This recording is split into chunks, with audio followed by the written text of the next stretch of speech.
The morning bell rang through the hallways of Westfield High School, but Amina Rahman barely heard it.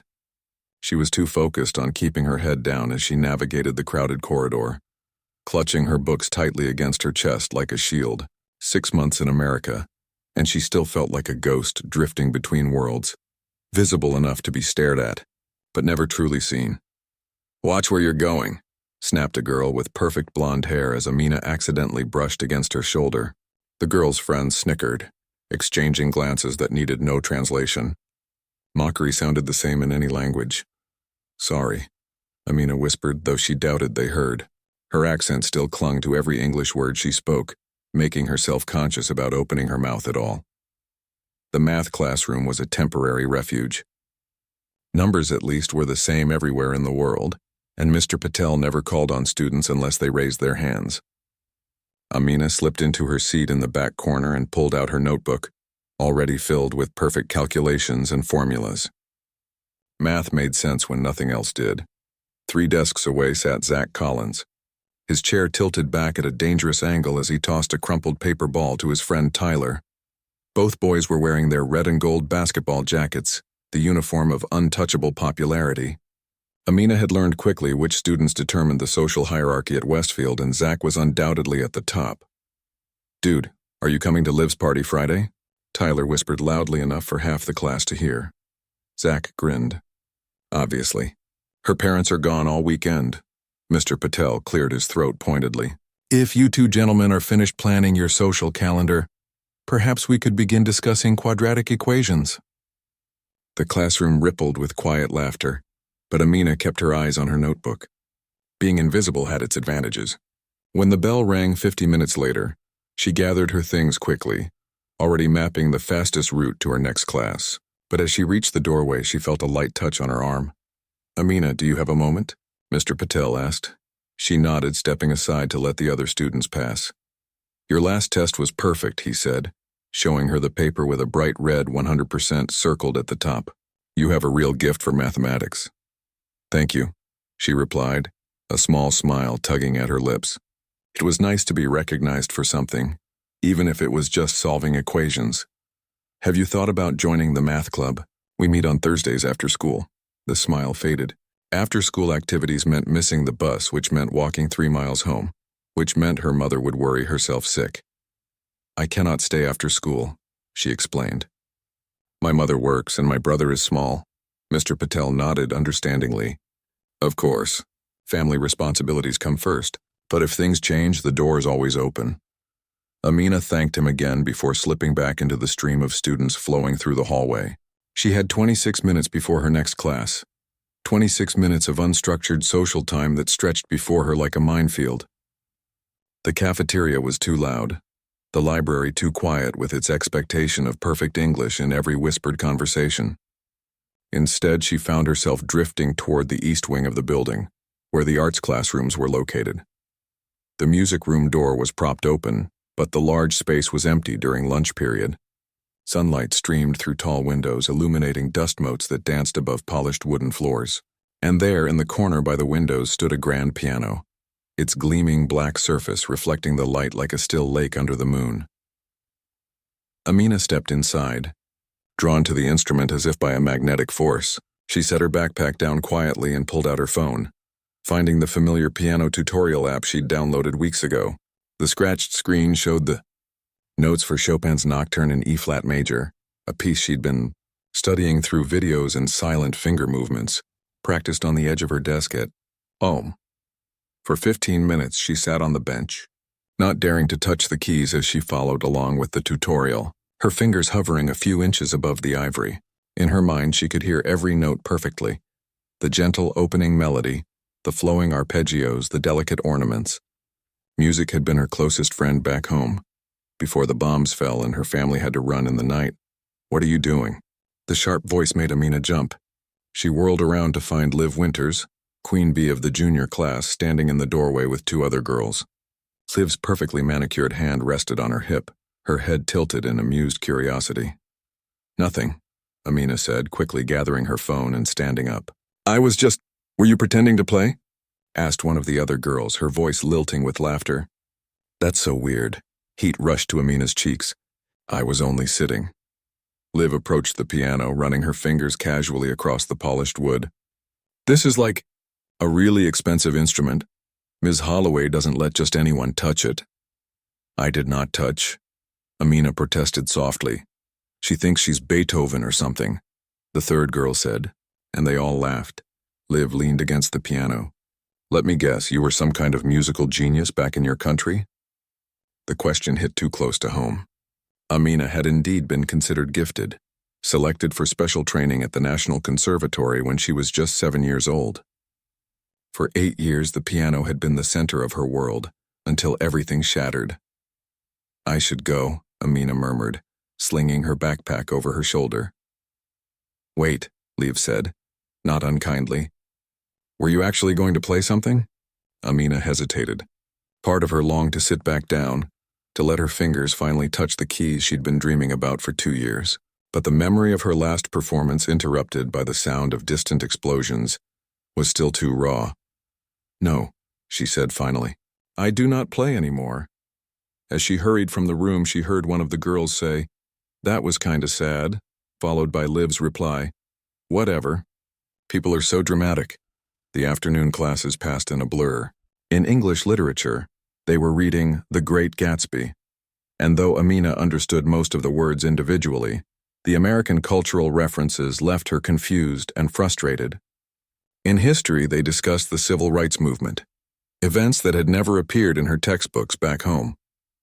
By the final bell, her head ached with the effort of translating everything twice, first from English to her native language, then from American culture to her own frame of reference. The bus ride home took 40 minutes, winding through neighborhoods that grew progressively smaller and more worn down. When Amina finally stepped off at her stop, she walked 3 blocks to the modest apartment complex where her family had been placed by the resettlement agency. Their apartment was on the 3rd floor, 2 bedrooms for 4 people, with furniture donated by local charities. The living room sofa had a mysterious stain. The kitchen table wobbled unless you stuck a folded piece of cardboard under one leg, and the walls were thin enough to hear the neighbor's television. But it was safe, and for that Amina's parents expressed gratitude every day. Amina, did you have a good day? Her 8-year-old brother Rami called out as she opened the door. He was sprawled on the living room floor with his math workbook, pencil gripped awkwardly in his small hand. Yes, it was fine, she answered automatically, dropping her backpack and kneeling beside him. Do you need help with your homework? Their father would not be home until late. He worked 2 jobs, one at a warehouse during the day and another cleaning offices at night. Their mother was in the tiny kitchen, the smell of spices filling the apartment as she prepared dinner with the ingredients from their monthly food assistance. Amina, her mother called, come taste this and tell me if it needs more salt. Later that evening, after Rami was asleep and her parents were talking quietly in the kitchen, Amina sat on her bed with her phone and headphones. She opened the piano tutorial app again, scrolling through the pieces she had saved. Her fingers moved silently in the air, playing an invisible keyboard as she had done every night for months. Tomorrow would be another day of trying to be invisible at school, another day of perfect math tests and confused looks in English class, another day of longing for the life and the music she had left behind. But for now, in the quiet of her shared bedroom, Amina closed her eyes and let the music play in her mind. The one place where she was still the girl who could make an audience hold their breath with the touch of her fingers on piano keys. The girl who existed before war and displacement had rewritten her story. As sleep finally came, she dreamed of a grand piano in an empty room, sunlight streaming through tall windows, and a melody waiting to be set free.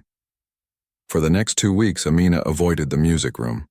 She found other hiding spots during lunch, the back corner of the library behind the reference books, the empty science lab when Mr. Wilson left it unlocked, even the outdoor bleachers on warmer days. Anywhere to escape the noise and stares, anywhere to disappear. But the piano called to her in her dreams. Sometimes she woke with her fingers twitching, playing phantom melodies in the darkness of early morning before her alarm went off. The ache to touch real keys again had grown stronger since she'd seen the grand piano sitting in the sunlight, waiting. Spring was creeping across the Midwest, painting the brown landscape with tentative strokes of green. Posters appeared in the hallways of Westfield High, announcing the annual spring talent show. Show off your skills. They proclaimed in bright bubble letters, sign-ups in the cafeteria all week. Amina passed them without a second glance. The idea of standing on stage in front of the entire school made her stomach clench with anxiety. She had enough trouble speaking up in class, performing would be unthinkable. "Are you entering?" asked a soft voice beside her. Amina turned to find Dia Patel, Mr. Patel's daughter, and perhaps the only person at school who consistently acknowledged her existence. Dia was in her English class, always ready with a kind smile or an explanation when Amina didn't understand an American reference. "No," Amina said quickly. "I do not have talents for showing." Dia raised her eyebrows. "Everyone has something they're good at. I'm doing a traditional Indian dance with my cousins." "That sounds nice," Amina replied politely. "I will watch." "You should think about it," Dia insisted. "The sign-up deadline is Friday." Amina just smiled and shook her head, relieved when the bell rang and gave her an excuse to hurry to class. On Thursday afternoon, a sudden spring downpour trapped Amina inside during lunch. The library was hosting a book fair, the cafeteria was too overwhelming, and all her other hiding spots were occupied. Reluctantly, she found herself drifting back toward the east wing, drawn by the memory of sunlight on polished wood. As she approached the music room, she heard voices and laughter. She slowed her steps, peering cautiously through the half-open door. About a dozen students were gathered inside, some with instruments, others standing around the piano where Ms. Holloway, the music teacher, was giving instructions. "Remember, we need to make a good showing at the talent show," Ms. Holloway was saying. "The music department budget depends on impressing Principal Garcia and the school board." Amina recognized several of the students. Liv Winters was there, along with the other girls who had caught her in the music room before. But there were others too, including Zach Collins, who was surprisingly holding a guitar. She was about to turn away when the door creaked. Several heads swiveled in her direction, and she froze like a deer caught in headlights. "Can I help you?" Ms. Holloway asked, peering over her glasses. "I'm sorry," Amina said, her voice barely audible. "I was just looking for somewhere quiet." "You're Amina, right? From Mr. Patel's math class?" Ms. Holloway smiled. "You're welcome to stay and listen if you'd like. We're practicing for the talent show." Before Amina could politely decline, Liv spoke up. "Oh, she doesn't just listen. She's a piano expert." Heat crept up Amina's neck as the entire room turned to stare at her. "Really?" Ms. Holloway looked intrigued. "Do you play, Amina?" Amina hesitated. "I used to. Long time ago." "She was sitting at the piano the other day," one of Liv's friends added. "She said she was some kind of child prodigy or whatever." "I never said that," Amina protested softly, but no one seemed to hear her. Ms. Holloway's face lit up. "Well, we could certainly use another pianist. Chen is our only one, and he can't possibly handle all the accompaniment we need."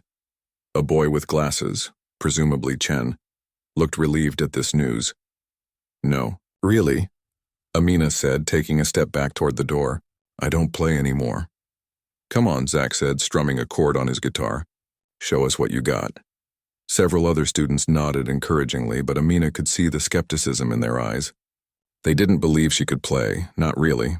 She was just the quiet foreign girl who barely spoke in class. "I should go," she said, turning toward the door. "What's the matter?" called one boy from the back. "Stage fright? Or maybe she can't actually play," someone else suggested. Liv stepped forward, a challenge in her eyes. "I dare you to play something, anything. Just prove you weren't making it up." The room fell silent. Even Ms. Holloway seemed to be holding her breath, watching the exchange with concern but not intervening. Amina stood frozen, one hand on the door handle. She could walk away now, return to being invisible, to being nobody. Or she could show them who she used to be, who she still was underneath all the fear and displacement. "Just one song," Zach said, and something in his voice had softened. "Come on, it's just us, just one song." After 2 years of silence, after fleeing in the night with only the clothes on her back, after saying goodbye to her piano teacher, Mr. Nazari, not knowing that it would be the last time she would ever see him alive. Slowly, Amina let go of the door handle. She walked across the room, aware of every eye following her movement. The piano bench felt cool and smooth beneath her as she sat down, adjusting her position out of habit. She placed her hands in her lap, staring at the black and white keys stretched out before her like a road leading home. "Play something simple," Ms. Holloway suggested gently. Maybe heart and soul, or, without warning, Amina's hands rose and hovered over the keys. She closed her eyes, trying to find the courage to make the first sound. "Look, she's doing it again," whispered one of Liv's friends. "Air piano." Soft laughter rippled through the room. Amina's hands trembled slightly, still suspended above the keyboard. "I knew she was faking," someone muttered. Zach stepped closer to the piano, his expression curious rather than mocking. "Hey, it's okay if you can't really play. Nobody's going to." Amina's fingers touched the keys. The first chord was tentative, almost hesitant, a C minor that hung in the air like a question. But then muscle memory took over, and her hands began to move with increasing confidence. Not Chopin's Nocturne that she had been studying on her phone, but Bach's Prelude in C major, the first piece she had ever mastered, the one Mr. Nazari had made her practice until she could play it in her sleep. The familiar notes washed over her like a wave, carrying her back to a time before war, before fear, before loss. Each measure flowed into the next with the inevitable logic of mathematics, building a structure of sound that filled the music room from floor to ceiling. The laughter had stopped. No one was whispering anymore. From the corner of her eye, Amina could see stunned faces, open mouths, widening eyes. Even Ms. Holloway had taken a step back, one hand pressed to her chest in surprise. As she reached the final sequence of arpeggios, Amina allowed herself to look up. Zach was standing beside the piano, his guitar forgotten in his hands, watching her fingers with undisguised amazement. Liv's perfectly composed face had cracked open with wonder. Chen was nodding slightly, following along with the music as if he could see the notation in his head. The last chord resonated through the room. And then there was silence. Not the awkward silence of before, but a silence filled with something new. Respect, perhaps, or recognition. That was... Ms. Holloway seemed at a loss for words. "Amina, that was extraordinary." "Bach's Prelude in C major," Chen said quietly. "Perfect technique." Amina lowered her hands to her lap, suddenly self-conscious again. "It is simple piece. For beginners." "Maybe where you come from," Zach said, shaking his head. "But that was... wow. Where did you learn to play like that?" Ms. Holloway asked, approaching the piano with newfound interest. Amina hesitated, unsure how much of her past she wanted to share. "I had teacher back home. For 8 years." 8 years? Liv repeated. "How old were you when you started?" 7, Amina replied. "I was selected for special school." The bell rang, signaling the end of lunch period. The students began gathering their things, but no one made a move to leave. They were all still watching Amina, as if seeing her clearly for the first time. "Amina," Ms. Holloway said, "would you consider playing in the talent show? We could really use someone with your skill." The thought of performing in front of the whole school sent a pulse of anxiety through Amina's chest. "I don't know." "Think about it," Ms. Holloway urged. "No pressure. But my door is always open if you want to come practice."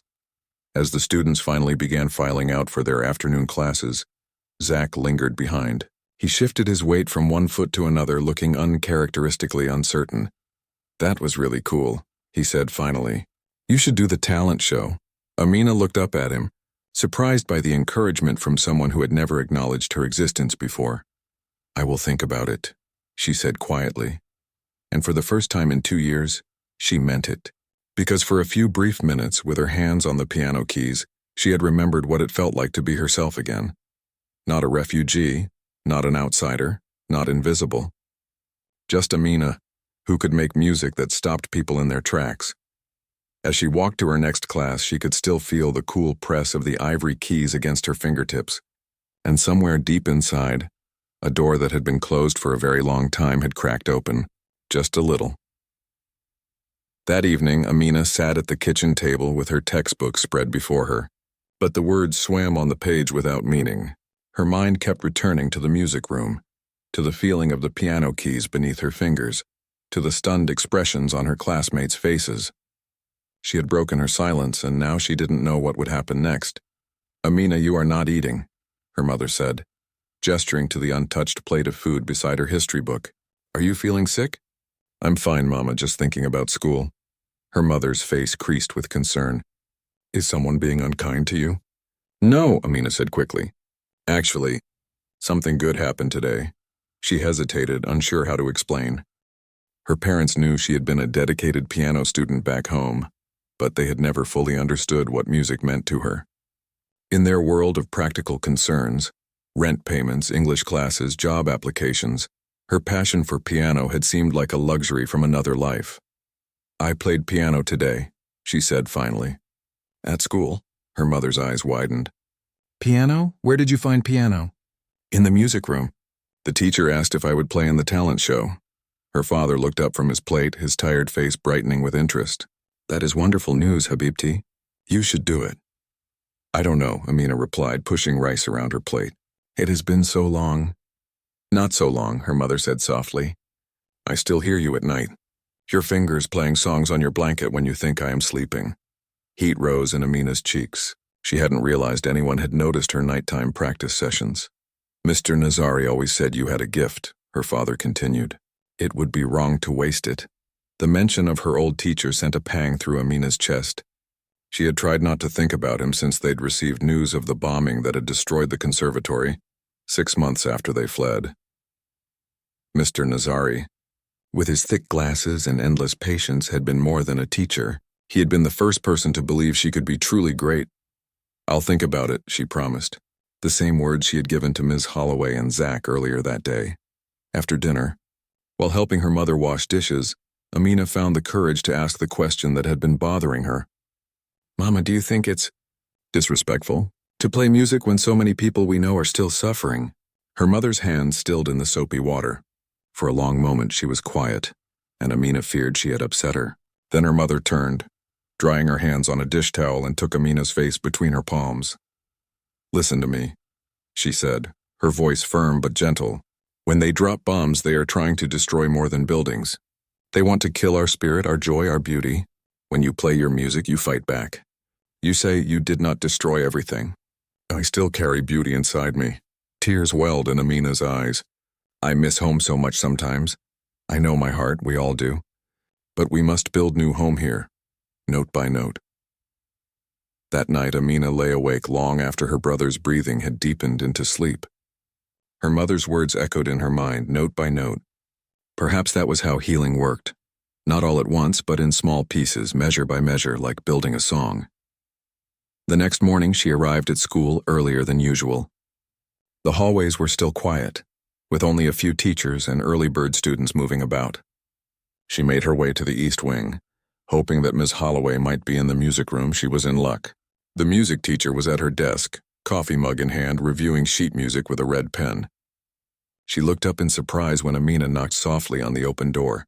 "Amina, good morning. Come in. I wanted to ask," Amina began, her voice barely above a whisper. "If I could practice sometimes, before school or during lunch." Ms. Holloway's face lit up. "Of course you can. Anytime I'm here, the piano is available to you." She paused, studying Amina's face. "Have you thought about the talent show?" Amina nodded slowly.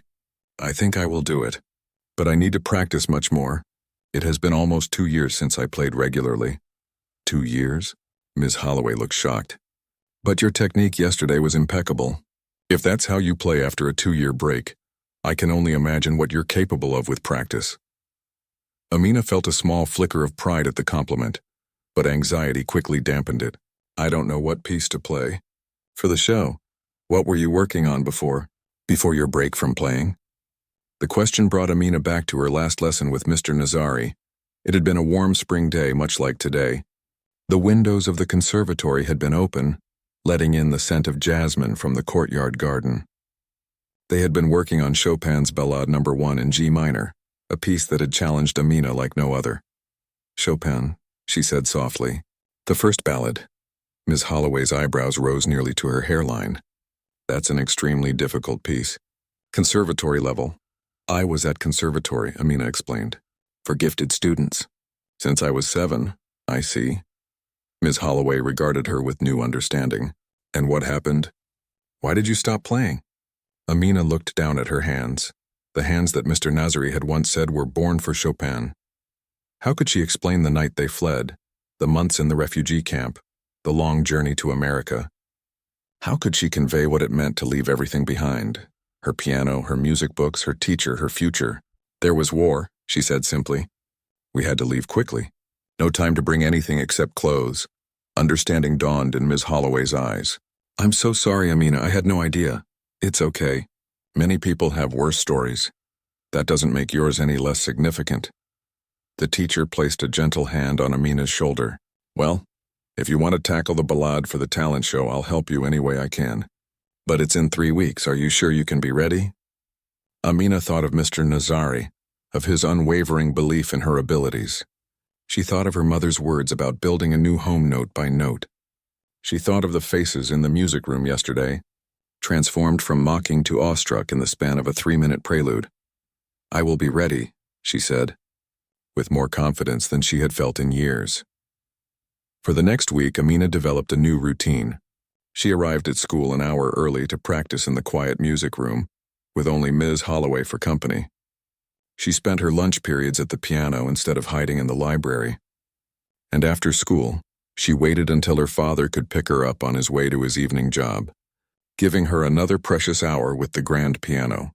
The ballade came back to her fingers more easily than she had dared to hope.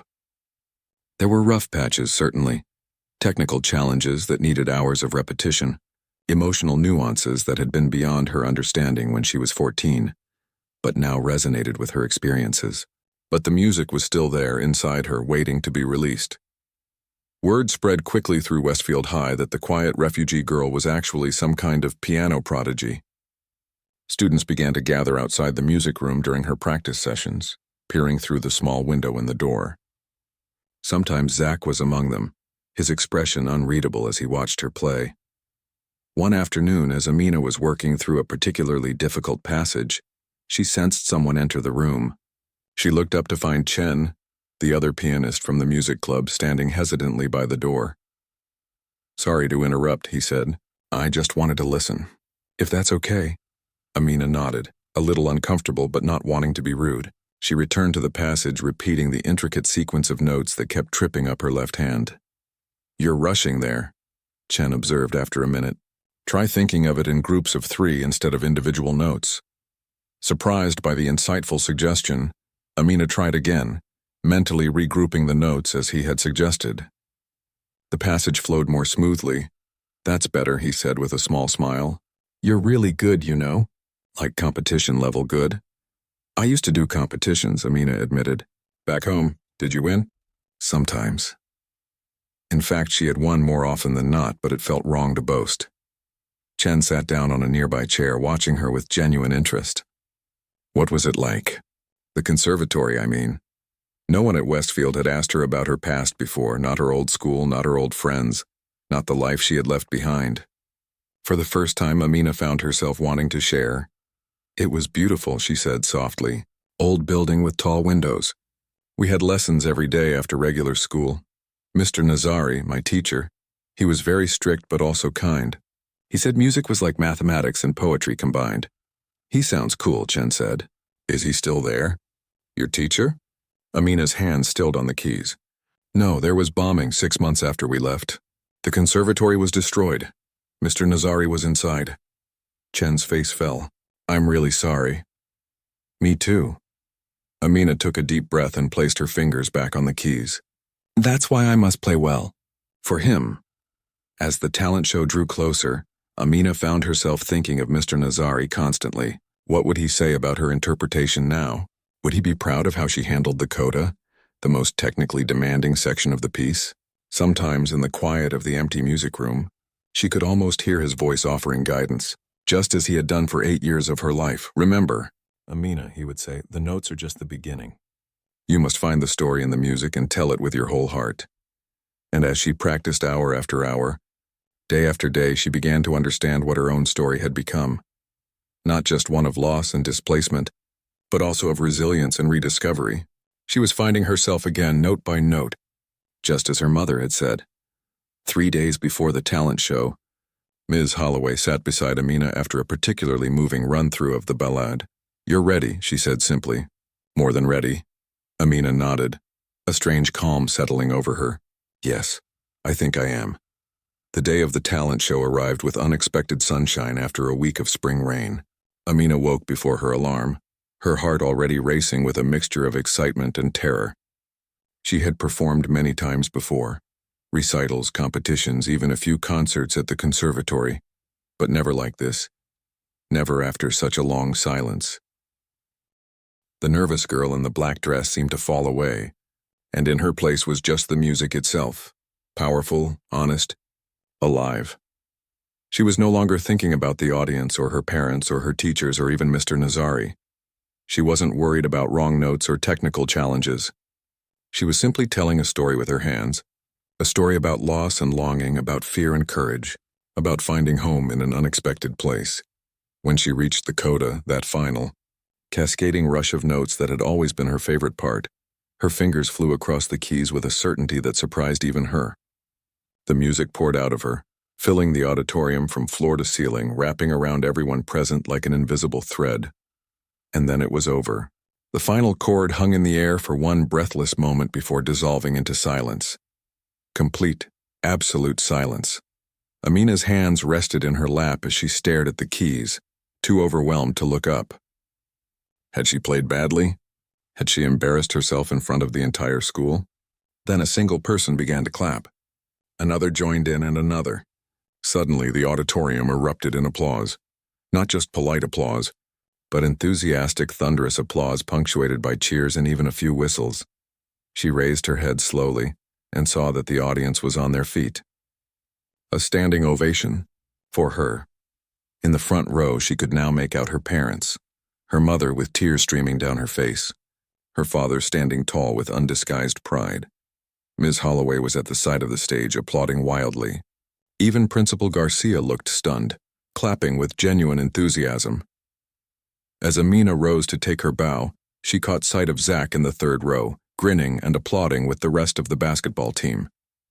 Dia and her family were a few rows back, her father, Mr. Patel, nodding with approval. For the first time since arriving in America, Amina felt not just seen but recognized. Not for who she had been or where she had come from, but for what she could create, for the beauty she still carried inside. The applause seemed to go on forever. As Amina stood on stage taking her second bow, she caught sight of Ms. Holloway motioning for her to exit toward the wings.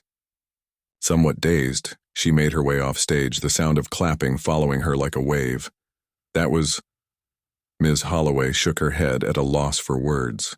Amina, I've been teaching music for 20 years, and I have never heard a student play like that. Before Amina could respond, she was surrounded by other performers waiting in the wings, all talking at once. How did you do that run at the end? I got chills when you played that middle part. Are you going to Juilliard or something? Chen pushed through the small crowd to reach her. That was unbelievable, he said quietly. You made me forget to breathe. Amina felt her face grow warm with all the attention. Thank you, she murmured, not knowing what else to say. For so long she had tried to be invisible in this new country. Now suddenly everyone was looking at her and she didn't know how to handle the spotlight. Ms. Holloway came to her rescue.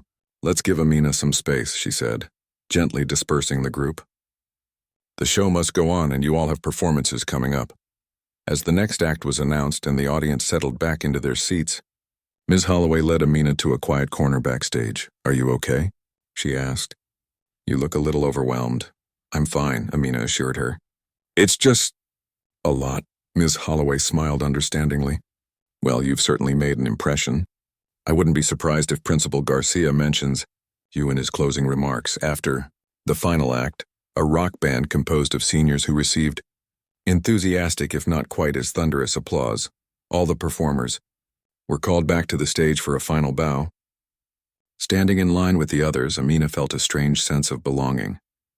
For the first time since arriving at Westfield High, she wasn't the outsider, the refugee, the girl who couldn't quite fit in. She was just another talented student, part of the community. As the performers filed off stage and the audience began to disperse, Amina found herself searching the crowd for her parents. She spotted them near the front, waiting patiently while people stopped to speak to her.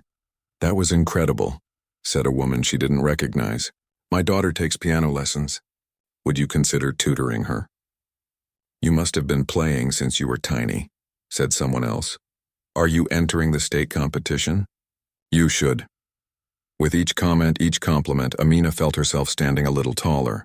The words she had struggled with for nearly 2 years seemed to come more easily now, as she thanked people and answered their questions. Finally, she reached her parents. Her mother embraced her tightly, still crying happy tears. "My Amina," she whispered. "My beautiful, talented girl." Her father placed a hand on her shoulder, his eyes shining with pride. "Mr. Nazari would have been so proud," he said simply. The thought of her old teacher brought a lump to Amina's throat. "I felt like he was with me," she admitted. "Like he was watching." "He was," her mother said firmly. "Some bonds cannot be broken, not even by death or distance." As the crowd thinned, Ms. Holloway approached with Principal Garcia at her side. The principal, a tall man who usually looked somewhat stern, was smiling broadly. "Ms. Rahman," he said, extending his hand to Amina. "That was an extraordinary performance." "Thank you, sir," Amina replied, shaking his hand. "Ms. Holloway tells me you've had extensive training. I'd like to speak with your parents about some opportunities that might be available to you." For the next 10 minutes, Principal Garcia explained to Amina's increasingly wide-eyed parents about the district's gifted music program, the state competitions, and even the possibility of scholarships for summer music camps. Amina translated certain terms that her parents didn't understand, watching as their expressions shifted from confusion to amazement. "We have limited resources," her father said hesitantly when there was a pause. "Piano at home is not possible right now." "That's not a problem," Ms. Holloway jumped in. "Amina is welcome to use the school piano for practice anytime I'm here, which is most days from 7 to 4. And there might be funding available for private lessons through the Arts Council." As the adults continued to talk, Amina became aware of someone hovering nearby, waiting to speak with her. It was Zach, still in his basketball jacket but looking uncharacteristically serious. "Hey," he said when she turned to him. "That was... wow, just wow." "Thank you," Amina replied, still not used to receiving compliments from the most popular boy in school. He shuffled his feet slightly. "So a bunch of us are going to Dairy Queen to celebrate after the show." "You should come," Amina blinked in surprise. "Celebrate?" "Yeah, hanging out, eating ice cream, talking about how the show went." He ran a hand through his hair. "The whole music club is coming.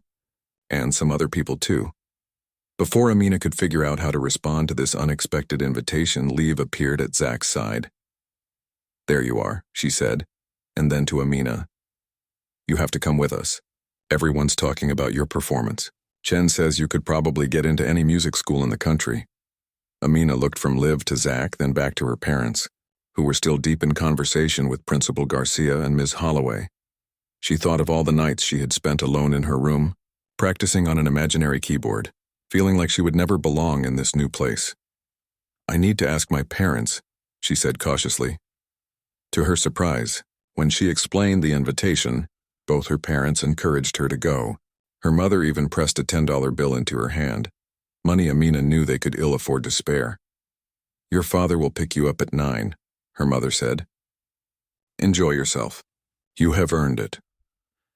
And so 30 minutes later, Amina found herself sitting in a red vinyl booth at Dairy Queen, surrounded by classmates who suddenly seemed to see her as a person worth knowing. Chen was on one side, explaining music theory to a fascinated sophomore.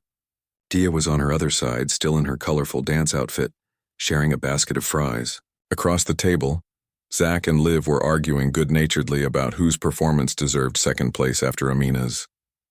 "It was definitely Chen's Mozart," Liv insisted. "No way," Zach countered. "The rock band killed it." "Did you hear that guitar solo?" Amina sipped her chocolate milkshake, her first ever, and let the conversations flow around her. It felt strange but wonderful to be included, to be part of this typical American teenage ritual of hanging out after a school event. "So," Chen said during a lull in the conversation, "are you going to enter the state competition?" Ms. Holloway was talking about it earlier. All eyes turned to Amina, curious about her answer. "I don't know," she said honestly. "It seems like a big step." "You'd definitely win," Dia said confidently. "You're way better than anyone from the other schools." "It's not just about winning," Chen pointed out. "It's about the exposure. People from music colleges come to those competitions to scout talent." "Music college?" Amina repeated, the concept both thrilling and terrifying. She had never allowed herself to dream that far ahead since coming to America. Survival had been the priority, finding an apartment, learning English, helping her parents navigate their new reality. The idea that she might have a future in music again seemed almost too good to be true. "You could totally get a scholarship," Liv added. My cousin got one for soccer, and trust me, she's not half as good at soccer as you are at piano. As the conversation continued, with her new friends, and yes, she realized with a start, they were becoming friends, discussing her future as if it were filled with limitless possibilities, Amina felt something shift inside her. The weight she had carried for so long, the grief for her old life, the struggle to adapt to her new one, seemed lighter somehow, more manageable. When her father arrived at 9 o'clock to pick her up, Amina introduced him to everyone at the table. He shook hands with Chen and Zach, nodding politely as they praised his daughter's talent. "Your daughter is amazing," Dia told him. "You must be so proud." "Yes," he replied simply. "We have always been proud of Amina."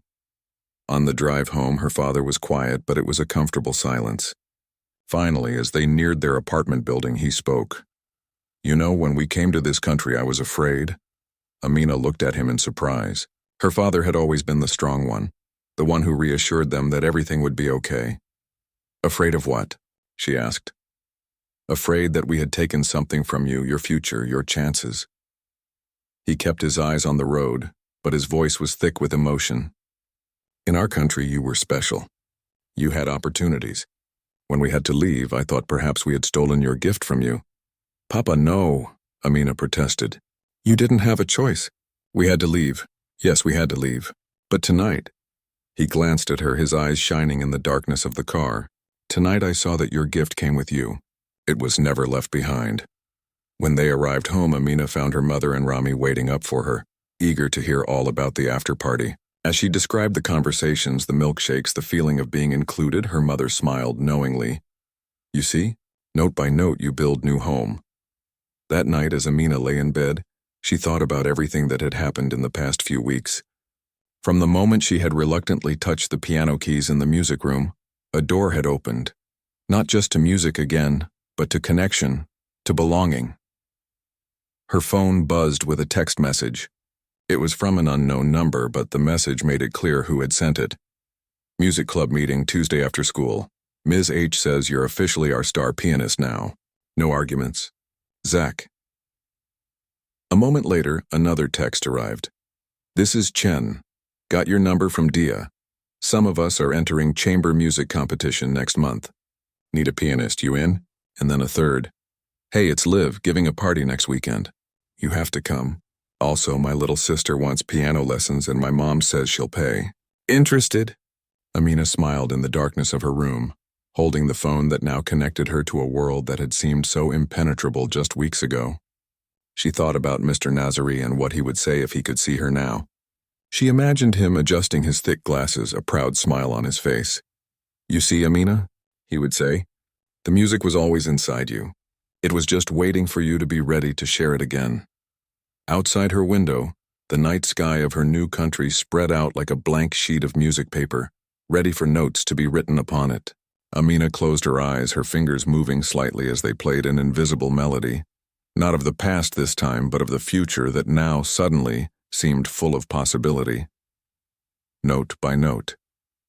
Measure by measure, a new life, a new home, built through the universal language that had traveled with her across oceans and borders, the language of music, the language of her heart.